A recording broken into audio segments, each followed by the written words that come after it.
નમસ્કાર મિત્રો, એક નવી કહાની સાથે. એક કસ્બામાં એક નેસડાની અંદર 3 ગાયો રહેતી હતી. કાળી ગાય, સફેદ ગાય અને ભૂરી ગાય. ત્રણેયની વચ્ચે ખૂબ ગાઢ મિત્રતા. એકબીજાની જુદી પાડી હોય તો જુદી ન પાડી શકાય એટલી ગાઢ દોસ્તી, એટલી ગાઢ મિત્રતા.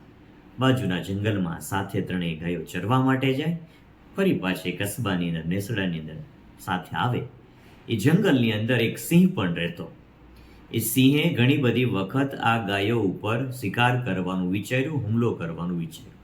જેવો સિંહ હુમલો કરવા માટે જાય એટલે ત્રણેય ગાયો એક સાથે પોતાના બચાવમાં ઉતરી પડે અને સિંહ શિકાર કરવામાં નિષ્ફળ જાય.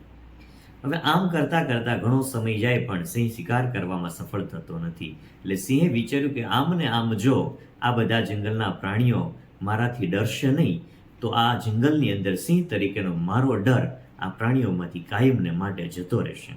માટે મારે કંઈક યુક્તિ વિચારવી પડશે.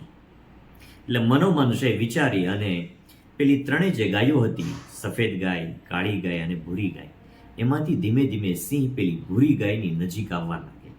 અને ધીમે ધીમે જે સિંહ છે એ ભૂરી ગાયને પોતાના વિચારોની અંદર ફોસલાવવામાં સફળ રહે છે કે ભાઈ તું મારી દોસ્ત બન.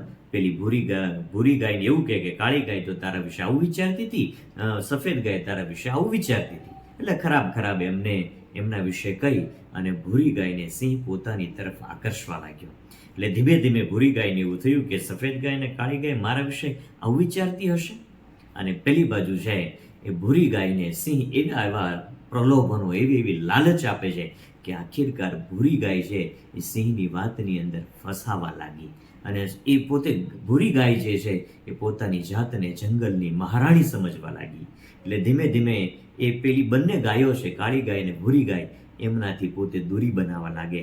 ત્યારે પેલી બંને ગાયો એ ભૂરી ગાયને ચેતવે છે કે સિંહ નક્કી આમાં તારી સાથે કંઈક ખરાબ કરી રહ્યો છે, નક્કી સિંહ તને ભોળવી રહ્યો છે, નક્કી સિંહ તને લાલચ આપીને ફસાવશે. ત્યારે ભૂરી ગાય એવું કહે છે કાળી ગાય અને સફેદ ગાયને કે સિંહ મારો મિત્ર બન્યો એ વાતથી તમે જલી રહ્યા છો, તમને જલન થાય છે, મારી ઈર્ષા થાય છે. પેલી કાળી ગાય અને સફેદ ગાય છે ભૂરી ગાયને ખૂબ સમજાવે છે, પણ એ ભૂરી ગાય સમજવા તૈયાર નથી. અને ધીમે ધીમે સિંહ પોતાના મનસૂબાની અંદર સફળ થતો એવું દેખાઈ રહ્યું છે.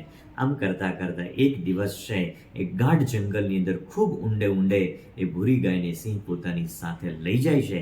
અને આખિરકાર પોતાનો જે મનસૂબો હોય છે, શિકાર કરવાની જે અભિલાષા હોય છે, એમાં સિંહ સફળ થાય છે અને ભૂરી ગાયને મારી નાખે છે.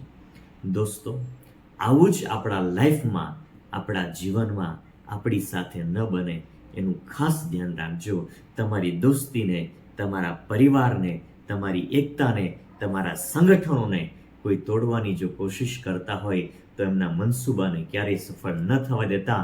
કારણ કે આ જગતની અંદર અસંખ્ય લોકો આપણી દોસ્તીથી, આપણી એકતાથી, આપણી ભાવનાથી જલી અને તમારી અંદર તિરાડ પાડી અને એ વ્યક્તિ પોતાના મનસૂબામાં સફળ થવા માટે છે એ લોકો પ્રયત્ન કરતા હોય છે.